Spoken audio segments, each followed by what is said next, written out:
We assume R sub n to be the growth rate for year n, and then we can define the geometric mean for investment to be a product of 1 plus Rn to the power of 1 over capital N. This talks about how many years of investment we're talking about, and then minus 1. The notation here is just a product of 1 plus R1 times 1 plus R2 all the way to 1 plus R sub capital N. So if we have a series product like this, we can use the symbol here. So in the previous example, if we assume the average rate of return to be R sub AVE, the average return, then we should have 1,000 times 1 plus R sub AVE to the power of 5 is equal to 1,000 times the return rate for the first year, 1 plus 5%, and then times the return rate for the second year, third year, fourth year, and then last year. This should happen, which means the average rate of return returns to be minus 3.62% instead of the arithmetic mean 1% that we found earlier. Let's look at the general definition for geometric mean now. Note that in the previous example, if we let 1 plus R average to be x bar, 1 plus R1 to be x1, 1 plus R2 to be x2, and 1 plus R5 to be x5, then we would have x bar to the power 5 is equal to x1 times x2 up to x5, which gave us the general definition of geometric mean. So x bar in this case should be the product of the xi's to the power 1/5.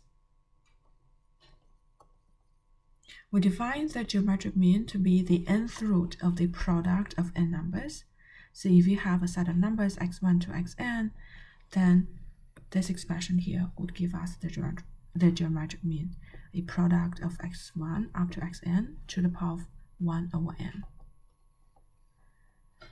If we have a list of n non-negative real numbers, x1 to xn, then we have AMGM inequality, in which we have the arithmetic mean, the sum of x1 up to xn divided by n, is always greater than or equal to the geometric mean, nth root of x1 up to xn. And the equality holds if and only if all of these x are equal to each other. Note that when we have two elements in the series, then the AMGM inequality becomes x plus y over 2 that's greater than or equal to square root of xy. The proof for this simplified case is quite simple. If you look at the difference between them, this becomes x plus y minus 2 times root xy divided by 2, and these both of them are positive. I can write x as root x squared.